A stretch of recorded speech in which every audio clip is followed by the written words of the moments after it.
स्कंदों में जो परिणमन हो रहा है उसमें काल ही एकमात्र कारण है। खंदा खलु काल करनद, अन्यथा फिर कुंद कुंद स्वामी ने जो कहा है तो वह सदोष सिद्ध हो जाएगा। नहीं, मान लो कोई आपके उत्तर को देने में कोई मान लो सक्षम नहीं है तो फिर वह यहाँ पर डाउट हो जाएगा। ये गाथा में मिस्टेक होना चाहिए, अन्यथा इसका उत्तर दो आप, तो कोई उत्तर नहीं दे सकेगा तो क्या होगा। इसीलिए जिज्ञासाएं बहुत सारी उठती हैं, किंतु उसका समाधान करने के लिए भी आपके अंदर इच्छा होनी चाहिए पुरुषार्थ करने की, दूसरे के अधीन नहीं रहना चाहिए। जिज्ञासा हुई है, उसका समाधान भी तो करो ना आप, क्योंकि गाथा तो स्पष्ट कह रही है, पुगल करना जीवा खंदा खलु काल करना दो कहा। तो क्षोभम के कारण वह आविष्कार कर रहा है, किंतु आविष्कार करने की जो इच्छा है वह कर्म के अधीन है, कर्मायत्त है वही इच्छा है। इसलिए वह क्रिया, उसकी चेष्टाएं प्रारंभ हो गई। एरोप्लेन निर्माण करने के लिए जो चेष्टाएं प्रारंभ हो गई, उन चेष्टाओं में निश्चित रूप से कर्म का उदय अपेक्षित है और साथ साथ ज्ञानावरणी कर्म का क्षोभम भी अपेक्षित है। हाँ, उसके बिना संभव नहीं है, ऐसा इसका अर्थ है। और कोई विषय हो तो रख सकते हैं। इसलिए जिस प्रकार कर्म के क्षय होने के फलस्वरूप सिद्ध परमेष्टि में निष्क्रियता होती है, उस प्रकार पुद्गलों में भी निष्क्रियता हो जाए, किंतु नहीं, क्योंकि काल द्रव्य हमेशा विद्यमान रहता है और उसके निमित्त से ही पुद्गलों में क्रियाशीलता आती है। उसके निमित्त से बहिरंग निमित्त है वो, हाँ बहिरंग निमित्त है, क्योंकि काल का निमित्त, काल द्रव्य के निमित्त के बिना उस क्रिया को आप नाप नहीं पाएंगे। पुद्गल द्रव्य की जो क्रिया हुई है उसमें काल द्रव्य निमित्त है। हाँ, जैसे तत्कृतः काल विभाग बहिरवस्थिता, ढाई द्वीप के उपरांत जितने भी ज्योतिष मंडल हैं, तारा सूर्य चंद्रमा आदि, ये सारे सारे अवस्थित हैं। इसलिए वहाँ पर काल का विभाग नहीं हो सकता। काल का विभाग अर्थात व्यवहार काल का विभाग वहाँ पर संभव नहीं है।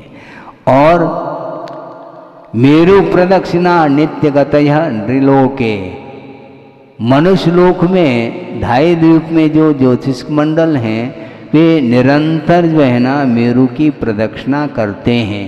तो मेरु की जो प्रदक्षिणा हो रही है उसके माध्यम से व्यवहार काल पकड़ में आता है। तो इसमें 1 दिन लगा, 2 दिन लगे, किसके?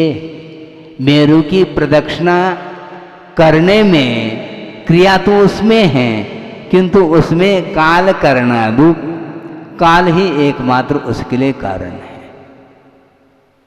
मेरु की प्रदक्षिणा करने में सूर्य को कितने दिन लगते हैं? 1 दिन। तो 1 दिन जो लगा, क्रिया तो उस सूर्य बिंब में क्रिया हो रही है, सूर्य बिंब में वह क्रिया हो रही है, उसमें निमित्त जो है ना वह काल द्रव्य 1 दिन लगा। मतलब उसकी क्रिया को पूर्ण करने में, मेरु की प्रदक्षिणा करने रूप क्रिया को पूर्ण करने में 1 दिन लगा। ये 1 दिन ही उस क्रिया के लिए निमित्त है, ऐसा इसका अर्थ है।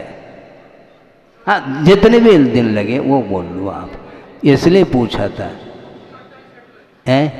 हाँ, 48 घंटे से इसलिए पूछा था हमने, तो आप लोगों ने एक दिन बोला तो हो सकता है एक दिन हो, 2 दिन हो तो 2 दिन ले लो, हमें इससे कोई प्रयोजन नहीं। आगम में जितना लिखा उतना ले लो, किंतु मूल प्रयोजन यहाँ पर यह है वह जो मेरु प्रदक्षिणा करने रूप जो क्रिया पूर्ण हुई है उसमें वह काल लगा है, इसलिए पुग्गल करना खंदा, खंदा खलु काल करना दो, हाँ पुद्गल नहीं, काल करना दो खंदा। स्कंदों में जो क्रिया हो रही है उसमें बहिरंग कारण काल द्रव्य ऐसा कहा है। वो व्यवहार काल की अपेक्षा से कहा गया है, किंतु निश्चय काल के द्वारा समय, निमेष, घटिका, दिन, रात, सागर और वो सर्पिणी, ये जितने भी भेद हैं ये निश्चय काल के भेद नहीं, किंतु व्यवहार काल के ये भेद हैं। और निश्चय काल का क्या है फिर? निश्चय काल की वह पर्याय है, उसकी संज्ञा व्यवहार काल के द्वारा समय रूप संज्ञा दे सकते हैं, क्योंकि उत्पाद और व्यय जो हो रहा है उसमें जो प्रतिसमय जो अर्थपर्याय उत्पन्न हो रही है उस अर्थपर्याय के उत्पन्न होने में एक समय लगता है, इसलिए वह एक समय ये व्यवहार काल के अंतर्गत आता है। किंतु जो निश्चय काल द्रव्य है उसमें जो एक पर्याय उत्पन्न हुई है वह वस्तुतः निश्चय काल माना जाता है, इसलिए आगे जाकर के गाथा में उसको नियत कहा और व्यवहार काल को क्षणभंगुर कहा, ऐसा इसका अर्थ। एवं सक्रिय निष्क्रियत्व मुख्यत्वेन गाथा गता।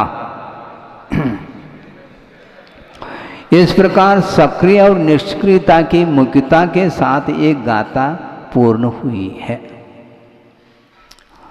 अथ पुनरपि प्रकारांतरेण मूर्ता मूर्त स्वरूपम कथयति। अब पुनः प्रकारांतर से मूर्त और अमूर्त का क्या स्वरूप है उसका कथन किया जा रहा है। जे खलु इंदी गे झा विषया जीवे होन्ति ते मुत्ता शेषम हवदि अमुत्तम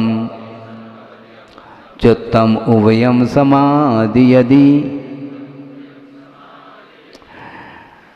वस्तुतः जो इंद्रिय के द्वारा ग्रहण करने योग्य जो विषय हैं जो कि जीव के द्वारा ही वो ग्रहण किए जाते हैं, इंद्रिय के आलम्बन लेकर के जीव के द्वारा ग्रहण करने योग्य जो विषय हैं वे सारे के सारे मूर्त हैं, ऐसा कहा। और शेष अमूर्त है और चित्त अर्थात मन वह उभय रूप है, ऐसा कहा है। ये खलु इंद्रिय ही करणभूत ही ग्राह्या विषया कर्मता पन्ना।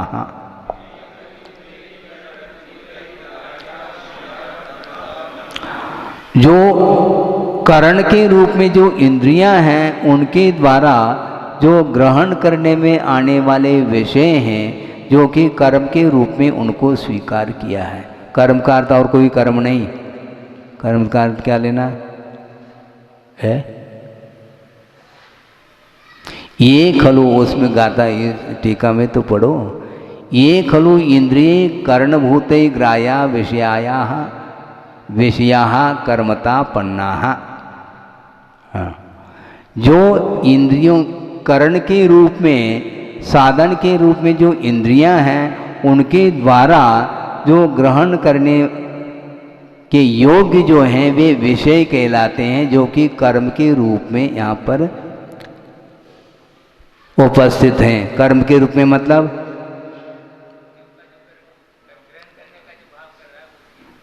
नहीं, कर्म के रूप में अर्थात ऑब्जेक्ट के रूप में।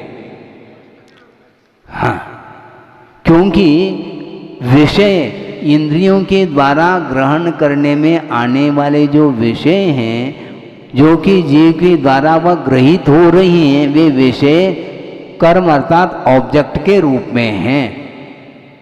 क्योंकि ग्रहण करने वाला जीव है, वह कर्ता के रूप में लेंगे और ये सारे के सारे विषय कर्म के रूप में ग्रहण करेंगे। ये इसका प्रासंगिक अर्थ है। कर्म का अर्थ ज्ञानावरणादि कर्म नहीं लेना। क्यों समझे सागर जी? नहीं आया? आ रहा है? ये कर्मतापन्न यानी कर्म को प्राप्त है, यानी वो सारे के सारे विषय जो हैं कर्म के रूप में जिसको ग्रहण किया जा रहा, वो विषय सारे के सारे कर्म माने जाते हैं। और जिसके द्वारा ग्रहण किया जा रहा है वह कर्ता के रूप में है। वह कर्मणि प्रयोग होने के कारण उसमें तृतीया का प्रयोग किया है। इंद्रियों के द्वारा ग्रहण करने योग्य जो विषय हैं वे कर्म के रूप में आए। कई कर्तृभूत ही, हाँ, उन विषयों को कौन ग्रहण करता है कर्ता के रूप में? कौन है वो? तो विषय सुखानंद रतई ही निराग निर्विकार निर्विकल्प निजानंद एक लक्षण सुखामृत रसास्वाद च्युतई ही बहिर्मुख जीवई।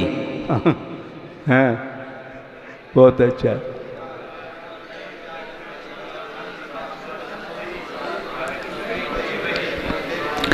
वो विषय किसके द्वारा गृहीत हुए हैं? जीव के द्वारा। किंतु कौन सा वह जीव है? विषय सुख के आनंद में रत है, तत्पर है। आत्मा में लीन नहीं है वो। विषय सुख के आनंद में जो रत हैं और राग से रहित विकल्प से रहित जो निजानंद एक लक्षण जो सुखामृत रस है उसके आस्वाद से वह च्युत है, रहित है। ऐसे बहिर्मुख जीव के द्वारा ही वो सारे सारे विषय ग्रहण करने योग्य हैं, ऐसा कहा है। जीव के द्वारा ग्रहित हो रहे हैं वो विषय। ग्रहण करने वाला जीव है, इसलिए उसको कर्ता के रूप में स्वीकार किया है और सारे सारे विषय कर्म के रूप में आए हैं। होंत ते मूर्ता भवंत ते मूर्ताः, वे मूर्त होते हैं विषय। विषयातीत स्वाभाविक सुख स्वभाव आत्म तत्व विपरीत विषयाः ते च सूक्ष्मत्वेन केचन यद्यपि इंद्रिय विषया वर्तमान काले न भवन्ति। हाँ, वे विषय मूर्तात्मक होते हैं जो विषय से अतीत जो स्वाभाविक सुख रूप स्वभाव है, जिसका ऐसे आत्म तत्व से विपरीत स्वभाव वाले विषय होते हैं, वे कुछ ऐसे विषय हैं सूक्ष्म होने के कारण यद्यपि वो इंद्रिय के द्वारा ग्रहण करने योग्य नहीं होते। यद्यपि इंद्रिय विषया वर्तमान काले न भवन्ति, वर्तमान काल में वो इंद्रिय के द्वारा ग्रहण करने योग्य नहीं होते। तथापि फिर भी कालांतरे भविष्यन्ति, कालांतर में वे विषय वो इंद्रिय के द्वारा ग्रहण करने योग्य हो जाते हैं। इति इंद्रिय ग्रहण योग्यता सद्भावात इंद्रिय ग्रहण योग्या भण्यन्ते।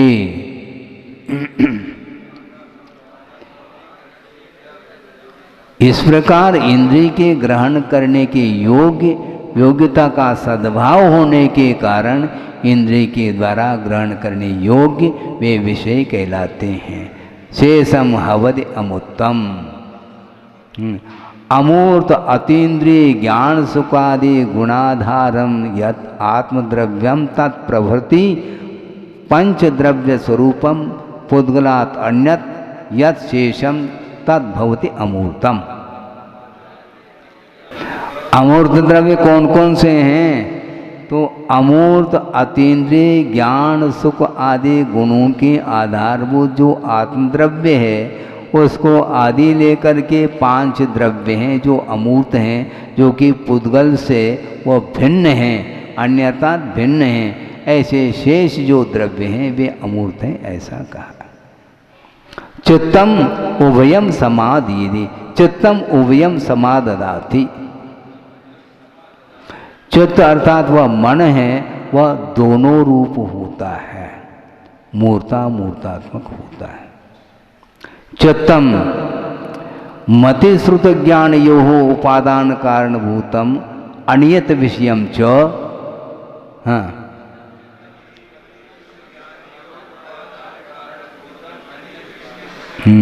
चित्त किसको बोलते हैं बता रहे हैं। मति ज्ञान और श्रुति ज्ञान के लिए उपादान कारणभूत जो अनियत विषय वाला वह चित्त माना जाता है। मन का विषय नियत नहीं, मन का विषय नियत नहीं, जबकि इंद्रियों के विषय नियत होते हैं। नियत का अर्थ क्या? नियतवाद क्या है यहाँ?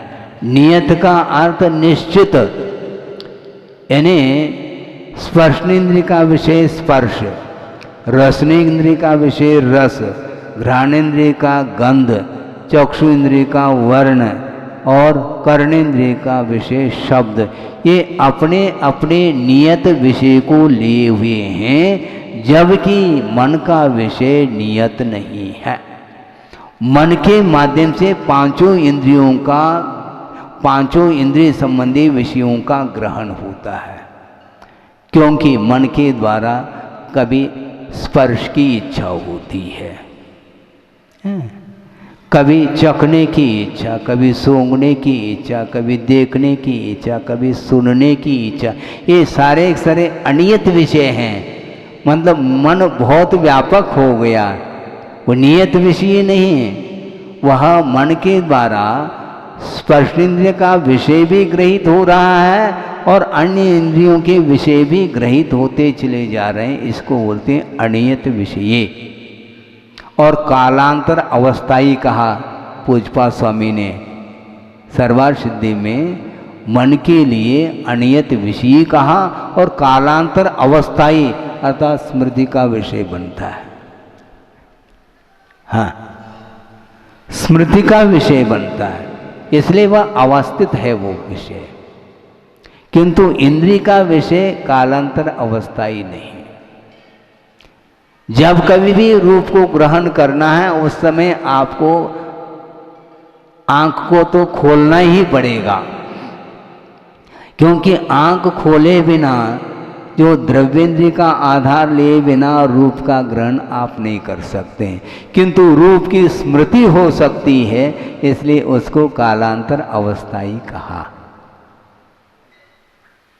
क्या ये कालांतर अवस्थाई कहा और अनियत विषय भी कहा। इसलिए मन के ऊपर नियंत्रण रखना चाहिए।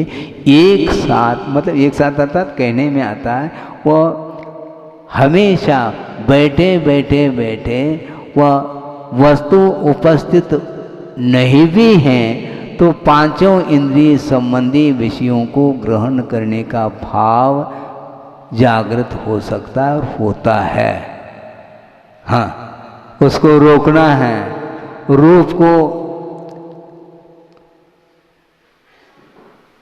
रूप के विषय से बचने के लिए आपने आंख बंद कर लिए, ठीक है, कोई ना देखे, ठीक है, आंख बंद कर लिया। अब संगीत सुनने में आ रहा, अब क्या कर लोगे? अब कान को भी बंद करो। कान को बंद कर लिया, मान लो गंध आ रही है, नाक को बंद करो। हाँ? स्वाद भी आ रहा है, स्वाद कैसा आएगा महाराज? डकार आ गया तो स्वाद आ गया, तो आ गया।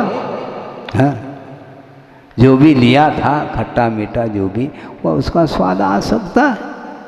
स्पर्श, जहाँ आप बैठे हैं वहाँ पर जो है ये तकत का स्पर्श है, कठोर है आदि का। और मान लो कोई हवा चल रही है तो शीत हो तो शीत, उष्ण हो तो उष्ण, आदि आदि हैं। भिन्न भिन्न इंद्रिय संबंधी विषयों का ग्रहण जो होता है वह मन के द्वारा हो रहा है, इसलिए वह अनियत विषय है और कालांतर में वह अवस्थित है। आप भूल नहीं पाओगे। हैं, यदि भूलेंगे तो मुश्किल हो जाएगा। हैं? हाँ, ऐसा बना देना, कैसा? हाँ, जो एक सप्ताह पूर्व में जो बनाया था ना, हाँ, उसी प्रकार का तो स्मृति का विषय बन गया ये है। वो उसमें जो स्वाद आया था वो इसमें स्वाद नहीं आ रहा। वो स्मृति का विषय बना हुआ है, इसलिए उस प्रकार की इच्छा उसकी हो रही है, इसलिए कालांतर अवस्थाई कहा उसको। तो इस प्रकार ये चित्त जो है वह दोनों को ग्रहण करता है, मूर्त और अमूर्त दोनों को ग्रहण करता है। उसको थोड़ा सा विषय और है। हाँ, तच वह चित्त जो है ना, श्रुत ज्ञान स्वसंवेदन ज्ञान रूपेण यत आत्मग्राहकम भाव श्रुतम तत्प्रत्यक्षम।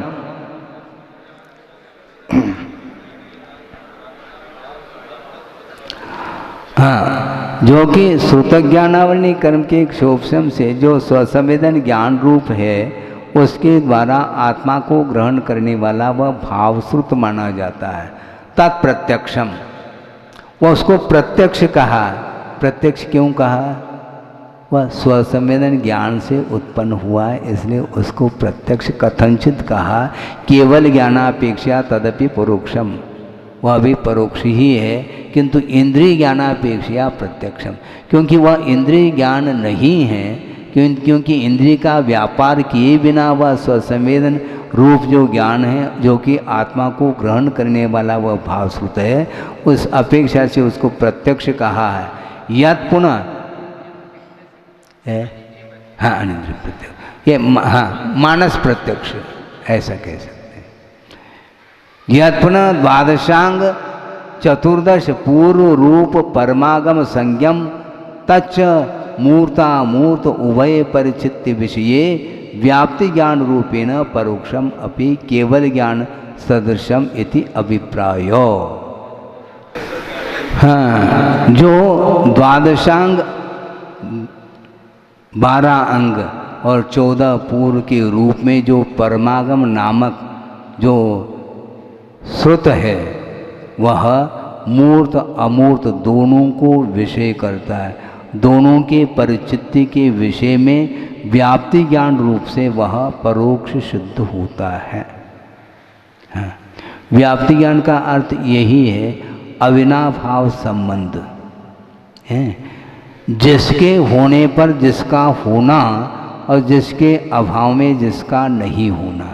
जैसे अग्नि के सद्भाव में, अपने धूम्र के सद्भाव में अग्नि का सद्भाव, धूम्र के सद्भाव में अग्नि का सद्भाव और अग्नि के अभाव में धूम्र का अभाव, ये अर्थ है। इसमें बहुत प्राय करके इसमें मिस्टेक हो जाता है। यानी धूम्र के अभाव में अग्नि रह सकती है, यह नहीं, ये अविनाभाव संबंध इस ढंग से घटित नहीं करना, किंतु जिसके सद्भाव में जिसका सद्भाव और जिसके अभाव में जिसका अभाव हो, उसका नाम अविनाभाव संबंध। जैसे धूम्र के सद्भाव में अग्नि का सद्भाव, क्योंकि अग्नि के अभाव में धूम्र का सद्भाव थोड़ी हो सकता है। धूम्र दिखाई दे रहा है तो वहाँ पर निश्चित रूप से अग्नि का सद्भाव है, और अग्नि का अभाव हो गया तो अग्नि के अभाव में धूम्र का भी अभाव हो जाएगा। इसको बोलते हैं अनुमान ज्ञान, इसी को व्याप्ति ज्ञान बोलते हैं। यह परोक्ष रूप होता है। साधना साध विज्ञानम अनुमानम, ऐसा एक सूत्र आता है न्याय में। तो साधन के माध्यम से जो साध्य का अनुमान होता है, उसका नाम साधन के माध्यम से साध्य का जो ज्ञान होता है, उसको अनुमान बोला है। आपने अग्नि को नहीं देखा, किंतु धूम्र देखने में आ गया, तो निश्चित वहाँ पर निश्चित रूप से अग्नि है, ऐसा ज्ञान हो जाता है। इसको अनुमान ज्ञान बोलते हैं। इसी प्रकार वह मूर्त और अमूर्त दोनों पदार्थों की परिचिति के विषय में व्याप्ति ज्ञान रूप से वह परोक्ष ज्ञान व श्रुत ज्ञान होता है, जो कि वह द्वादशांग आदि के रूप में होता है, जो कि वह केवल ज्ञान के सदृश है, ऐसा कहा है। क्योंकि केवल ज्ञान प्रत्यक्ष जानता है और यह परोक्ष जानता है, इतना अंतर है, इतना अंतर है। तो महाराज ये तो बहुत सीमित हो गया, फिर भी आप केवल ज्ञान के समान कह रहे हैं। क्योंकि केवल ज्ञानी ने ही कहा कि अखत्य जो है वह अनंत बहुभाग है, ऐसा केवल ज्ञानी ने कहा, वह श्रुत ज्ञान में वह उतर करके आया है, इसलिए केवल ज्ञान के समान ऐसा कहा जा रहा है। उक्तम च कहा भी है, एक गाथा के माध्यम से, इसकी टीका नहीं है, इसको पढ़ करके पूर्ण कर लेते हैं। सुध केवलम चनानम दो निविसरिसानि होन्ति बोहादो सुधुनानं च परोक्षम पचक्कम केवलम नानम। बोध की अपेक्षा से श्रुत ज्ञान और केवल ज्ञान ये दोनों सदृश हैं, ज्ञान की अपेक्षा से है, क्योंकि श्रुत ज्ञान भी ज्ञान की परिणति है और केवल ज्ञान भी ज्ञान की परिणति है, इसलिए दोनों ज्ञान की अपेक्षा से बोहादो यानी बोध की अपेक्षा से दोनों में सदृशता है। सुधनानम च परोक्षम, जो श्रुत ज्ञान है वह परोक्ष है और केवलम पच्छकम नानम, केवल ज्ञान जो है वह प्रत्यक्ष है। एवं प्रकारांतरेण मूर्तामूर्त स्वरूप कथन गाथा गता। इस प्रकार प्रकारांतर से मूर्त और अमूर्त संबंधी स्वरूप के कथन के रूप में ये गाथा चली गई, ऐसा इसका आशय। बोधि समाधि परिणाम शुद्धि स्वात्मोपलब्धि शिव शोक सिद्धि चिंतामणिम चिंतित वस्तुदाने पाबंद मानस्य ममास्तु। परम पूजाचार्य गुरुवर श्री विद्यासागर जी मुनि महाराज की जय।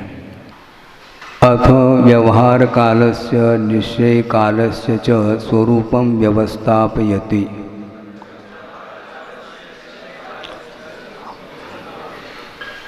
काल द्रव्य के दो भेद किए हैं, एक व्यवहार काल और निश्चय काल। इन दोनों का स्वरूप यहाँ पर व्यवस्थित किया जा रहा है।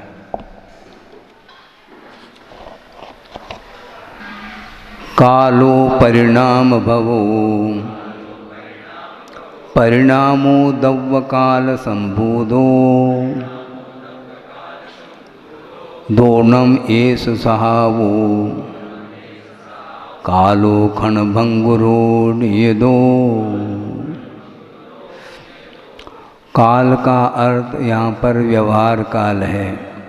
लिखा नहीं महाराज गाथा में व्यवहार काल ऐसा, किंतु तीसरे चरण में द्रव्य काल का व्याख्यान किया जा रहा है। उससे यहाँ पर काल का अर्थ व्यवहार काल लिया है, जो कि परिणाम भवो कहा। परिणाम भवो का अर्थ पुद्गलों के परिणमन के माध्यम से ही व्यवहार काल उत्पन्न होता है, ऐसा इसका भाव है। और जो परिणाम है वह द्रव्य काल के माध्यम से ही वह परिणाम अर्थात पर्याय की उत्पत्ति होती है। दोनों एष सहाहो कालो, यह दोनों का यह स्वभाव है काल का, जो कि उसमें जो व्यवहार काल है क्षणभंगुरो कहा, वह समय निमेष इत्यादि के अपेक्षा से क्षण क्षण में वह विनाश को प्राप्त होता है। किंतु नेदो अर्थात जो द्रव्यात्मक काल द्रव्य है वह निश्चय काल माना जाता है, जो कि वह नित्य रूप में होता है। टीका के माध्यम से और स्पष्टीकरण होगा। समय निमिष घटिका दिवसादि रूपा व्यवहार काल। समय है, निमिष है, घटिका है, दिवस है इत्यादि के रूप में व्यवहार काल सामने आता है। किंतु इसकी जो उत्पत्ति होती है या इसकी जो अभिव्यक्ति होती है वह पुद्गल द्रव्य के परिणमन के ऊपर ही निर्धारित है। समय किसको बोलते हैं? मंद गति से आकाश प्रदेश पर विद्यमान अथवा लोकाकाश में विद्यमान जो असंख्यात कालाणु हैं, उस एक कालाणु को लांग करके उसके अनंतर कालाणु में वह प्रवेश पाता है। एक कालाणु से दूसरे कालाणु तक पहुँचने में पुद्गल परमाणु को जो काल अपेक्षित होता है उसका नाम समय कहा है। ये संज्ञा की अपेक्षा से है। वस्तुतः काल द्रव्य अपने आप में द्रव्यात्मक है, उसमें जो प्रतिक्षण जो पर्याय की उत्पत्ति हो रही है वह उसकी पर्याय मानी जाती है। प्रति समय अर्थ पर्याय की अपेक्षा से द्रव्यात्मक जो काल द्रव्य है, निश्चय काल जिसको बोलते हैं, उसमें एक एक पर्याय की उत्पत्ति अपने उपादान के अनुरूप हो रही है। उसमें एक समय की जो अभिव्यक्ति होगी उसके लिए कहा जा रहा है वह समय एक संज्ञा है, एक नाम है अभिव्यक्ति के अपेक्षा से, किंतु उस पुद्गल द्रव्य के परिणमन में जो काल लग जाता है उसका नाम एक समय ऐसा कहा है।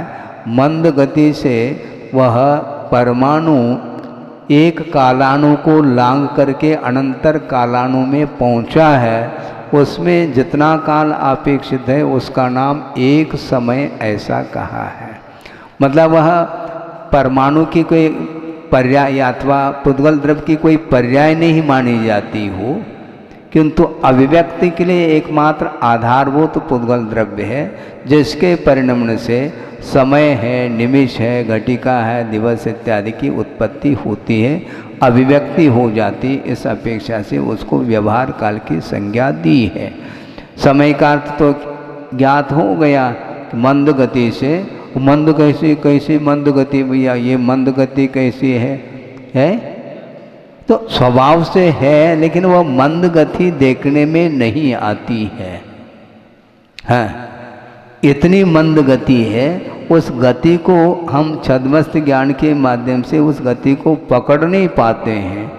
वह दिव्य ज्ञान का विषय हो करके रह जाता है, जबकि अवधि ज्ञान का भी वह विषय नहीं बन पाता है, क्योंकि एक समयवर्ती जो पर्याय है उसको ग्रहण करने की, पकड़ने की अथवा जानने की क्षमता वह छद्मस्त ज्ञान में नहीं है। इसलिए वह परमाणु एक पुद्गल परमाणु मंद गति से जा रहा है और एक कालाणु को लांघने में उसको जितना काल लगता है उस काल को ही समय बोला है। उस समय जो काल लगा है वह जो निश्चय काल का जो परिणमन है वह अर्थ पर्याय के रूप में वही उसकी पर्याय मानी जाती है। उसको यहाँ पर समय नाम से पुकारा जा रहा है, जिसको व्यवहार काल के रूप में। निमेष का अर्थ है कि आंखों के जो पलकें हैं उसको टिमकार लेने में जितना काल अपेक्षित है वह एक निमेष माना जाता है, जबकि उसमें असंख्यात समय व्यतीत हो जाते हैं। एक आंख के पलक आपने झपक लिया है, उसमें जितना काल लगा उसको एक निमेष बोल रहे हैं, और उसमें असंख्यात समय व्यतीत हो चुके होते हैं, उसको एक निमेष बोला है। इसके बाद घटिका 24 मिनट की एक घड़ी होती है। दिवस जो है ये 24 घंटे का एक दिन माना जाता है। अब देखो, कहने के लिए 24 घंटे का दिन है, हालांकि 12 घंटे का ये दिन होता है, 12 घंटे की रात होती है, किंतु टोटल मिलाकर के उसको दिन की संज्ञा दी गई है, एक दिवस माना जाता है। इस प्रकार आगे भी पल्य है, सागरोपम है, पल्योपम, सागरोपम आदि आदि जो भी काल के व्यवहार काल के भेद होते हैं, ये सब व्यवहार काल के अंतर्गत ही आ जाते हैं। सच कथम भूतः, वह व्यवहार काल किमात्मक है। मंद गति रूपेण अनोहो अणवंतर व्यतिक्रमणम नयनपुट विघटनम जलभाजन हस्त विज्ञान रूप पुरुष चेष्टितम दिनकर बिंब आगमनम इति एवं स्वभावः पुद्गल द्रव्य क्रिया पर्याय रूपः परिणामः तेन व्यज्यमानत्वात् प्रकटीक्रियमाणत्वात् हेतोः व्यवहारेण पुद्गल परिणाम भव इति उपनीयते। वह व्यवहार काल किस रूप में, उसकी क्या विशेषता है? मंद गति रूप से एक अणु का अण्वंतर व्यतिक्रमण, एक परमाणु का एक कालाणु को लांघने में जितना काल लग जाता है उसका नाम एक समय है। और नयनपुट विघटनम, मान लो पलकें उसको विघटनम खोलना है अथवा ढाकना है, उसमें जितना काल अपेक्षित लगता है उसका नाम एक निमेष बोला है। और घटिका का अर्थ इन्होंने एक व्यवस्था दी है। वर्तमान में आप घड़ी आदि के माध्यम से समय को नापते हैं, काल को नापते हैं, किंतु उस जमाने में इस प्रकार का कोई यंत्र नहीं होगा। वहाँ पर भी घटिका को नापने के लिए एक यह व्यवस्था दी है। जल भाजन, एक पात्र है जिसमें जल से वह भरा हुआ है और उसमें हो सकता है उसमें कोई छेद आदि हो तो धीरे धीरे धीरे वह जल जो है रिसता चला जाता है। तो उसमें जितना मान लो निकल गया है उसमें से, उसके माध्यम से हाथ के माध्यम से वह विज्ञान रूप पुरुष चेष्टितम, यानी वह पुरुष की ऐसी चेष्टा हुई है कि इतना जल निकल गया है जिसका अर्थ एक घटिका है आदि आदि के रूप में उसको लेते हैं। जैसे समझने के लिए आप क्या बोलते हैं, ड्रिप बोलते हैं, ड्रिप बोलते हैं। उसमें से एक एक एक एक एक एक बूंद निकल रहा है। मान लो उसमें कितना आता है जल अथवा वो जो ग्लूकोज है, तो उसको लेकर के मान लो उसको नाप सकते हैं। नाप करके आप कह सकते हैं अभी 1/4 हो गया है अथवा इतना अंश जो है उसका ग्लूकोज बाहर निकल गया है। इस प्रकार की जो पुरुष की जो चेष्टा है उसको लेकर के यहाँ पर घटित करने का प्रयास किया है, उसको घटिका बोलते हैं। 24 मिनट की एक घड़ी होती, सीधा सीधा इसका अर्थ है। नहीं तो यहाँ पर जल भाजन हस्त विज्ञान क्या बहुत बड़ा विज्ञान आ गया, ऐसा कुछ भी नहीं।